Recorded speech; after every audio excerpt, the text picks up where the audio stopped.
amigos, estamos aqui para mais um vídeo do nosso quadro Filosofia do Espírito. Bom, gostaria de convidar a todos, como sempre, a participarem do nosso Clube do Livro, o Clube do Livro Altos Planos. Por apenas R$ 35,00, bimestralmente, você receberá em sua casa um livro espírita. É uma ótima oportunidade para você estar adquirindo várias obras e estar estudando um pouquinho mais sobre a doutrina espírita, essa doutrina tão abençoada. Bom, nós também temos uma livraria, nossa livraria virtual, a Livraria Altos Planos, que é o vínculo do Clube do Livro. Basta você seguir para ficar por dentro das nossas obras, do conteúdo que nós temos lá para oferecer a vocês. Basta nos seguir no Instagram, Livraria Altos Planos, e ficar por dentro, dar uma olhada lá no nosso conteúdo. Sobre o nosso canal, nós temos diversos vídeos, diversos conteúdos muito interessantes, toda semana, vídeos novos, vários colunistas, vários temas. Vocês podem dar uma olhada aí no canal, buscarem temas que te chamem a atenção. Se você gostar de algum vídeo, compartilhe, comente, divulgue, ajude no crescimento do nosso canal, tá bom? Isso ajuda muito.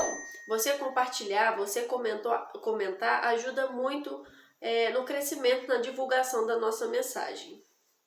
Bom, no meu último vídeo, que eu venho apresentando para vocês nos meus vídeos, a gente está fazendo um estudo dessa obra, A História à Luz do Espiritismo, onde vem trazendo pequenos detalhes, né, uma visão espiritual de acontecimentos históricos, né, de algumas passagens históricas em que nós podemos perceber a presença da crença, da doutrina espírita, né? Desde os primeiros momentos da humanidade, nós podemos perceber a reencarnação, a crença na reencarnação, na imortalidade, a comunicação dos espíritos, né?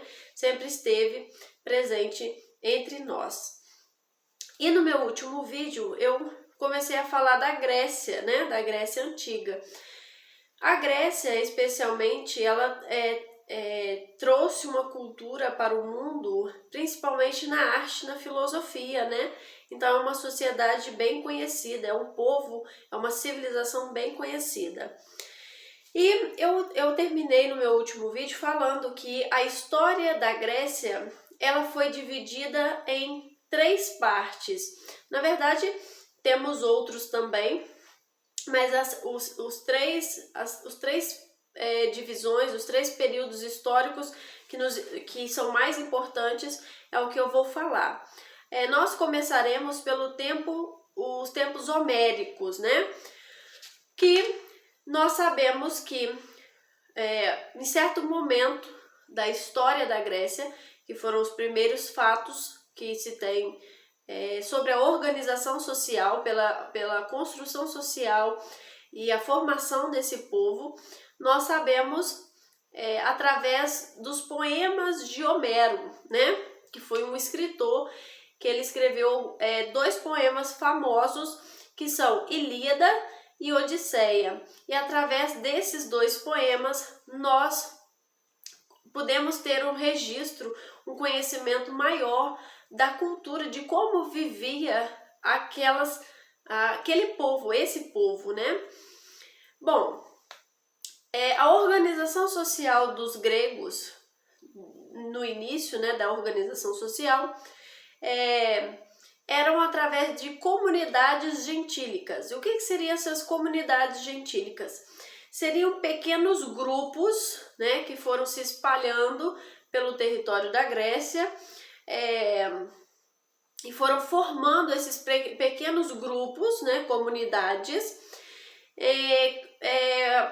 que seriam ali praticamente uma família, um grupo menor, né, em que o líder dessa comunidade seria o pai, o patriarca, uma pessoa mais velha, e que ela seria a liderança dessa comunidade. Então essas comunidades gentílicas eram pequenos grupos que se formaram, né, e que se estruturaram ali, e que elas eram independentes, não tinham relação uma com a outra. Então viviam naquele espaço pequenos grupos, comunidades gentílicas. E eles tinham as suas propriedades, que não era privada, era de todo mundo, né, do grupo todo, e cada comunidade tinha ali o cuidado com as suas, com o seu pedaço ali, né, onde eles viviam. Porém, aquele espaço onde eles se mantiveram, eles se formaram e eles viviam, ele era distribuído para todos, né? Todos tomavam conta. E com o passar do tempo, houve um crescimento demográfico, houve um crescimento populacional, né? Na Grécia, e aí começou a surgir o problema de terras, né? Porque estava faltando terra para as pessoas, não tinha espaço para todos, né? E aí surgiu então as propriedades privadas. Com o surgimento das propriedades privadas, começou a surgir a desigualdade social. Começaram a surgir as classes sociais, né? Os que tinham a posse da terra, aqueles que produziam, aqueles que faziam agricultura e aqueles que não receberam terras, né? Aqueles que não tinham a terra suficiente para plantar. Então eles foram se tornando comerciantes, artesãos, ou se não se tornaram mão de obras para aqueles que tinham as terras, né? Porém, o que mais chama atenção na história da Grécia, essa era a organização política no início, né? O que vai chamar a atenção na história da Grécia, e que tem muitas questões ligadas à doutrina espírita, é a questão da religião. Por quê? Bom, o povo grego, ele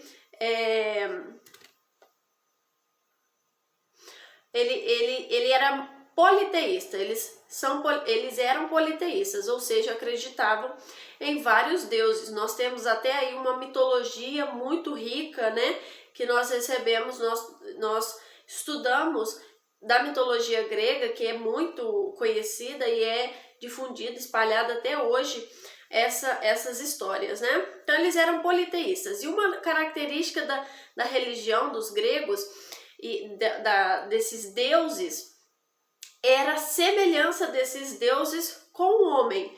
Então eles colocavam esses deuses como seres imortais, porém com aparência física e com vícios, defeitos semelhantes ao do homem. Então eles colocavam os deuses com ira, com inveja, né, com desejos, e às vezes se relacionava até com o ser humano, né?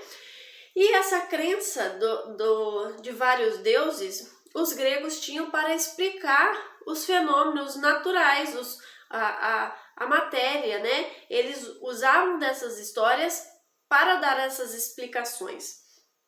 E esses deuses, eles habitavam até um espaço físico mesmo, que eles achavam que esses deuses habitavam no Monte Olimpo. Ou seja, não era aqueles deuses invisíveis, né, que superpoderosos, tinham os poderes, né, nós sabemos que os deuses gregos também tinham esses poderes, mas que eles habitavam um espaço físico mesmo, e eles tinham aparência, né? Eles estavam lá no monte, de lá eles ficavam governando, amaldiçoando aqueles que eles agradavam, as pessoas de quem eles agradavam, eles abençoavam, e aquelas pessoas que eles não gostavam, eles amaldiçoavam mesmo. Essa era a crença, né? Então, eles acreditavam que esses deuses eles trariam benefícios ao mundo material. E aí, para que houvesse uma relação, uma comunicação dos seres mortais com esses seres divinos, imortais e poderosos, as pessoas iam até os templos, né, os oráculos, e eles consultavam as pitonisas, que eram as médiuns, né? E muitas vezes eles recebiam mesmo uma comunicação, só que não dos deuses. Eles acreditavam que seriam sim dos deuses. Porém, eles estavam recebendo a comunicação das entidades, que nós sabemos que eram os espíritos passando a comunicação ali para as médiuns, né? Porque muitas vezes eles queriam ter uma mensagem, uma comunicação que naquele tempo era necessário para orientar. Muitos filósofos às vezes também iam até esses oráculos para consultar, sim, né? Saber qual o caminho, quais as decisões. É claro que nós sabemos também que nesses tempos, como os povos eram bem primitivos, tinham muitas banalidades, né? Que eles iam consultar coisas banais.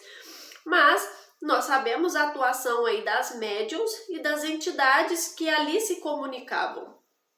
E nesses templos, nós sabemos que oráculo também às vezes pode ser usado com outros significados, tá? Mas nesse caso aqui, nós estamos falando dos lugares que aconteciam essas comunicações. Havia, nesse templo, havia também um sacerdote que fazia as interpretações das mensagens recebidas. Então havia o médium, havia a entidade que se comunicava e havia um sacerdote que fazia a interpretação dessa comunicação e passava para a população. E uma coisa que me chamou a atenção foi que havia também um templo de um deus. Cada templo era de um deus, tá? Por exemplo, nós temos o templo de Delfos, em Delfos, que era do deus Apolo, né? Que é um templo muito famoso, que foi onde Sócrates tirou a famosa frase: conhece-te, homem, conhece-te a ti mesmo, que nós encontramos essa referência no Livro dos Espíritos, né? Homem, conhece-te a ti mesmo. Foi nesse templo que Sócrates encontrou essa frase e difundiu e espalhou a sua mensagem, as suas ideias filosóficas. E nós temos o deus Asclépio, e que era um santuário de cura, onde os médiuns recebiam nos desdobramentos espirituais, eles saíam do corpo e eles, fora do corpo, eles recebiam as respostas, o medicamento que deveria passar para a pessoa. E aí, quando eles voltavam para o corpo, eles passavam a prescrição do medicamento para a pessoa que estava ali necessitando da cura. E desses médicos famosos, que também era médico, era Hipócrates, que usou muito desse recurso para ajudar as pessoas.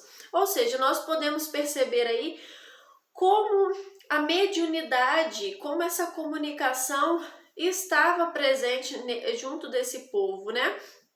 Porém, quando nós vamos estudar a história, eles deram os nomes diferentes, né? Porque era a crença deles e eles denominaram essas crenças, essas comunicações de forma diferente.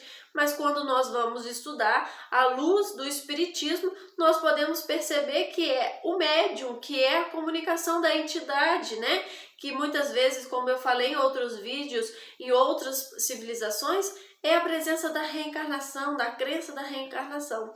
Então nós estamos sendo ajudados, nós recebemos a ajuda e a base da doutrina, né? A doutrina está entre nós há muitos e muitos anos atrás, certo?